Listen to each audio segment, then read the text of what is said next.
Yeah, so Mike Gatto band, I suppose to start with you, is there is the story behind the name, I suppose? Well, the name comes from my name. Yes.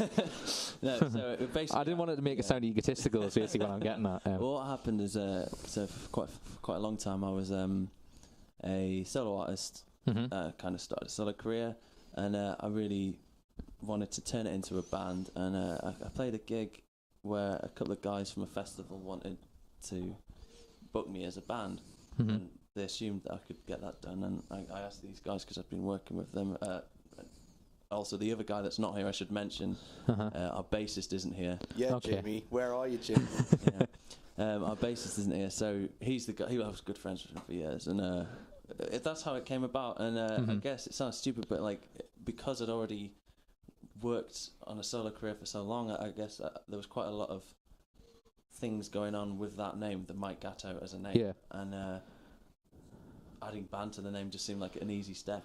For a long time it was just Mike Gatto, like that. We just went by, but then it was getting a bit frustrating. I was getting booked as a solo artist and saying, can the band play, and it was cross wires and things, so we put band on the end. Cool. And so Rob, as a guitarist, when did you originally start becoming part of the band, as it were?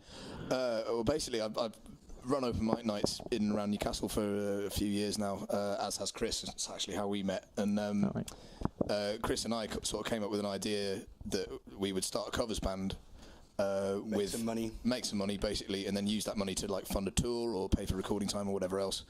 And Mike came to a few of my open mic nights, so I asked him if he'd be interested in working together on that and then writing some songs together. And he said yes, and then we needed to find a bassist, and Mike shared a flat with one, so that was quite easy for us to find. And then basically his solo stuff, Mike's solo stuff, got sort of noticed, and we thought, right, well, we'll do away with the covers band idea and just go straight in and start doing this, because we all really like the tunes, you know. Plus the covers band was terrible. Yeah, it was. Yeah, we tried Rock the Casbah and the Chain, and that was about it. And that was my next question. Yeah, I was going to say, what did you cover? But we were hoping to cover quite a few things, I think. But it was one of those things. I think it was kind of, we all love music, so we used to listen to tunes all the time and be like, oh, I wish I wrote that, I wish I was in that band. And that was kind of what we wanted. We expected too much. We expected to go into a practice room and sound like Fleetwood Mac straight away. It didn't happen, and I think you're like, oh no, it just wasn't. Oh no, it requires work. We just worked together as a bunch of people. Oh, it's going to take time. So I guess it was probably as simple as that. Yeah, I mean, do you think, in terms of the fact it was a cover band, that it has a sort of limited lifespan? It seems to be, from what I gather. It's very limited. It lasts 4 hours. Something like that.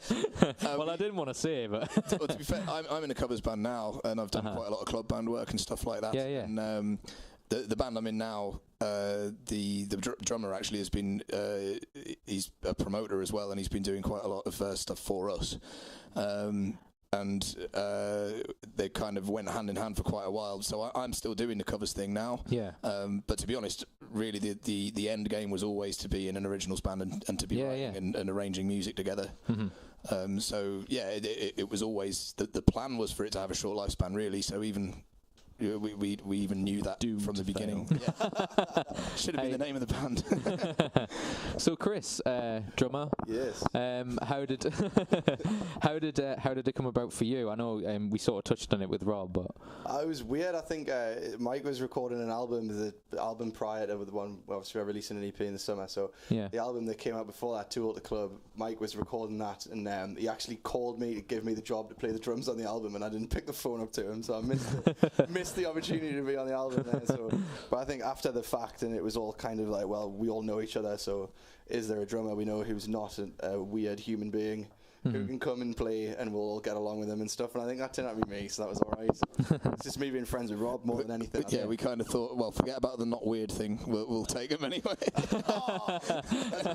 That's rich. I wanted someone to want to be in it. I didn't want to feel like somebody was doing me a favour. I wanted somebody to feel like it was going to be fun, and that's kind of how it happened, and it's really worked out for us. Yeah, it has been fun. Like, that's the end of the day, is like every practice we come in, apart from when we're absolutely knackered and it's raining and that kind of thing, where it's just been, can we really be bothered to practice for an hour?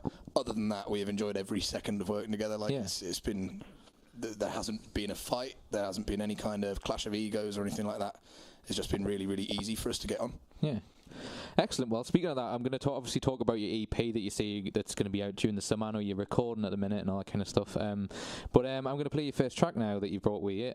Fast Cars and Razorblades. Yeah, really weird combination. Do you want to explain a little bit about how that came about? Let me explain. The problem with that song is that title does sound like it's going to be a really depressing song. But it's the opposite of that. Basically what was happening is last year I was going through a spell of just realizing that everybody in the media and everything was just really depressing, and to counteract that, maybe just for myself, I wrote a song that was very, very upbeat. And the first lyric that came to mind was I was watching some TV and I was noticing a lot of adverts about fast cars that you can buy and razor blades that you can buy.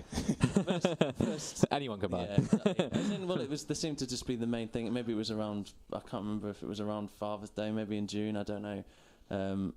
But basically, the first verse was about male consumerism, and that's where that comes from. But the song is basically all about just enjoying the sun and forgetting about your worries. It's kind of a really good, happy song. Yeah, and not being taken in by that whole consumerist kind of agenda.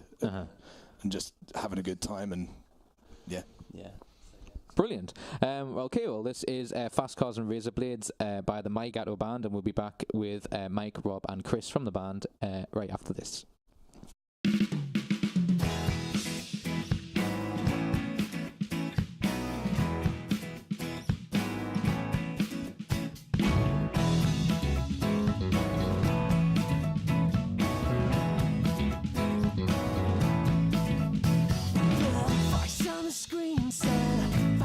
And razor blades, commodities that make us all act the same. And people grown about the world, being ever changing, don't wanna be like them. Chin up now, face the world. Chin up now, face the world. The world, it's time to grow. Don't think about tomorrow, it'll soon be yesterday. Don't think about tomorrow, it'll soon be yesterday.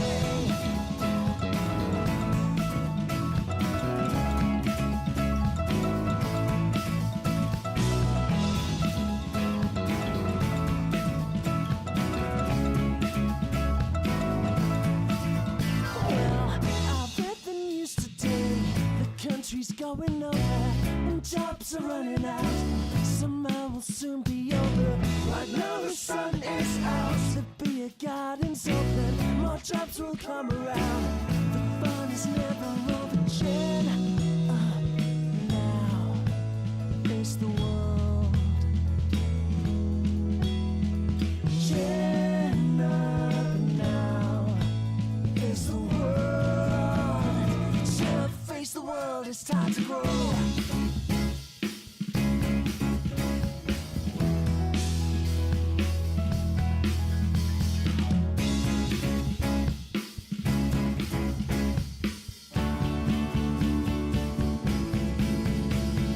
Chin up now, face the world. Chin up now. Face the world, and face the world. Come on, face the world, it's time to grow. Don't think about tomorrow, it'll soon be yesterday. Don't think about tomorrow, it'll soon be yesterday.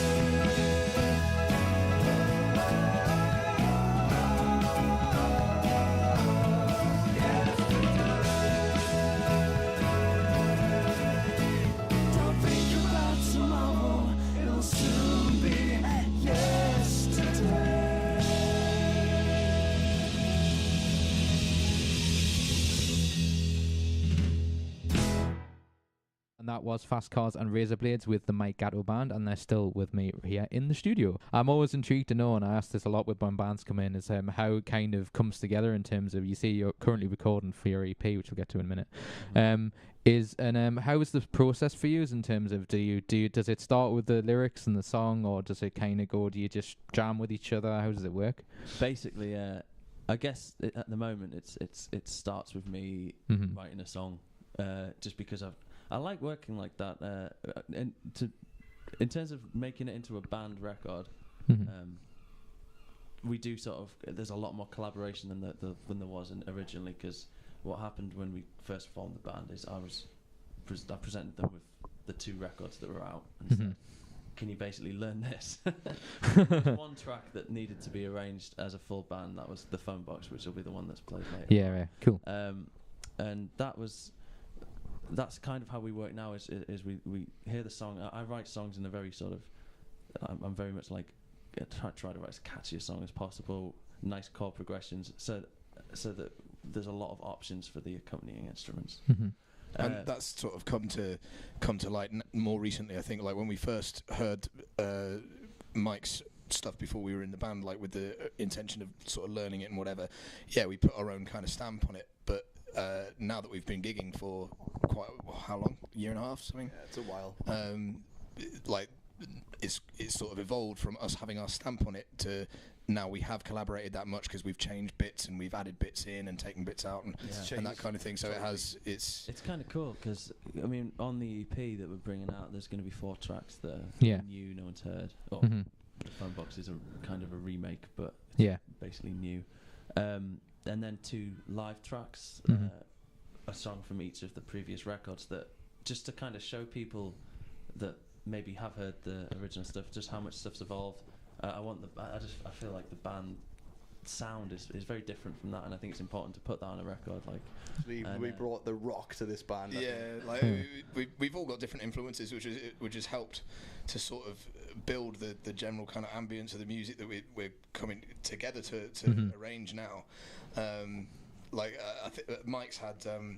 With the stuff that was recorded before, he's had comparisons with people like Prefab Sprout and stuff like that. Most of what we've added to the band since has been very, very different. Like Chris and I are both very into rock. I'm into my sort of jazz and funk and stuff like that, and so is Jamie. And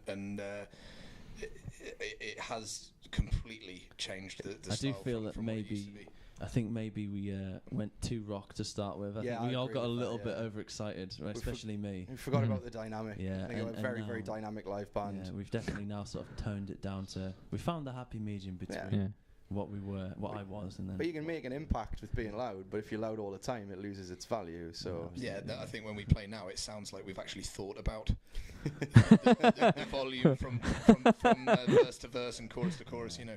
Yeah. Cool. So I suppose the thing to ask, I know you said about the phone box, there's a video currently on YouTube. You want to mention that? Yeah.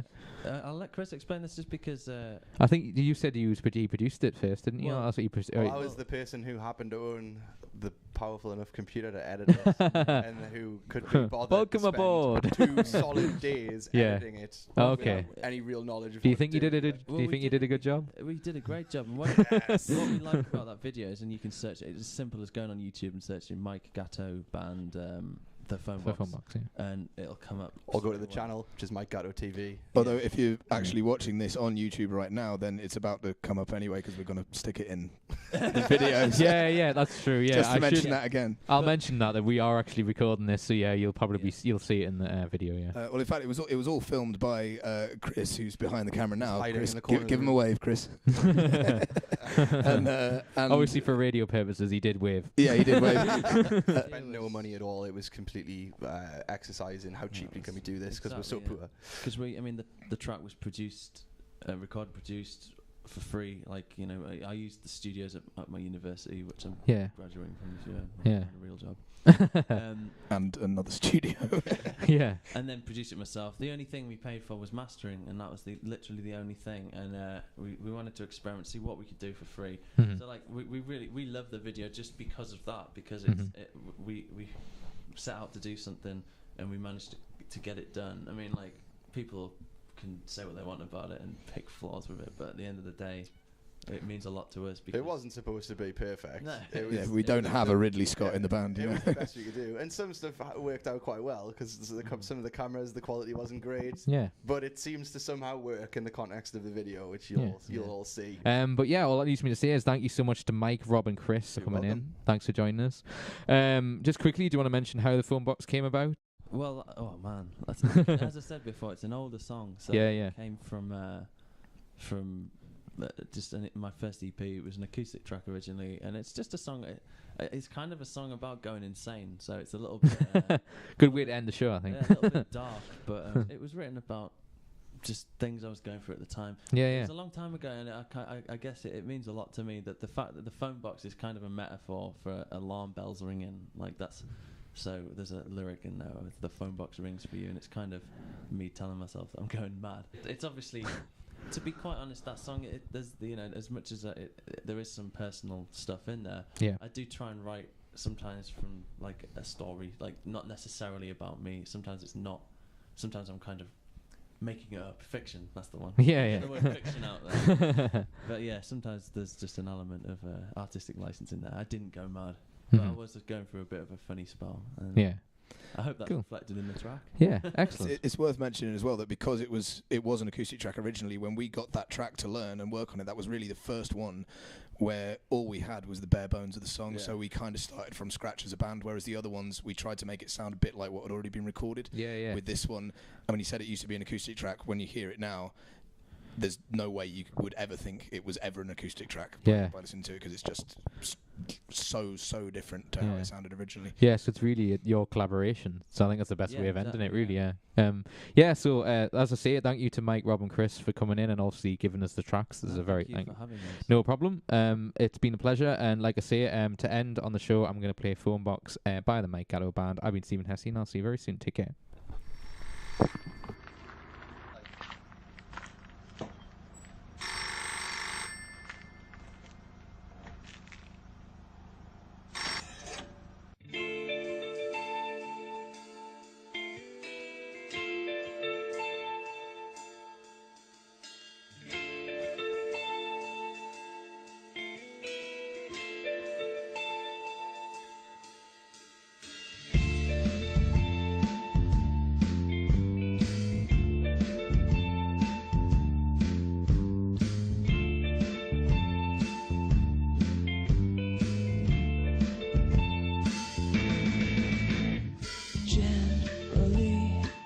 The way we speak and nearly every day I'm feeling kinda weak, maybe it's not okay to miss someone you've only known a week today.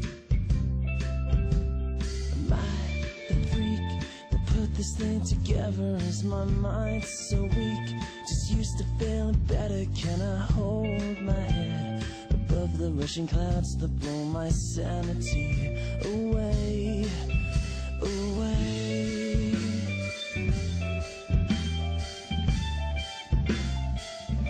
And when the train comes, I won't just let you go home.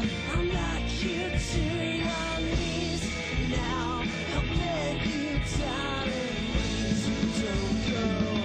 And hell, it's too late. I promise my heart won't ache. We'll never be the same. No, 'cause you're like me, you'll never know. I feel it from the other edge. Your heart says no. The phone box rings for you.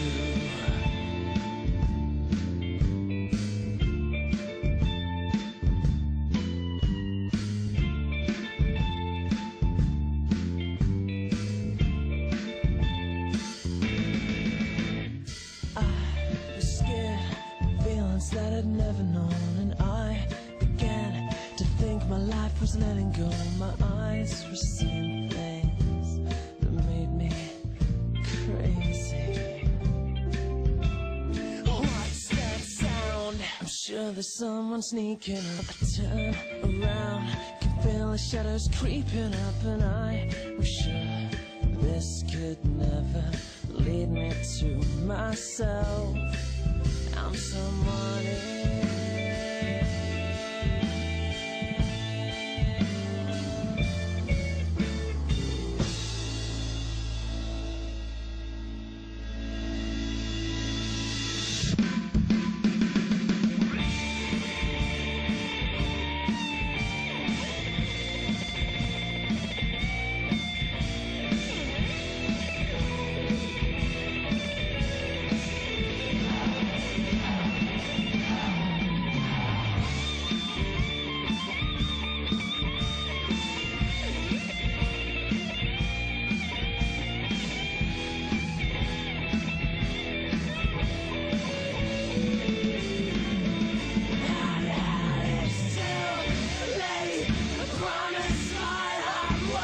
Hesse.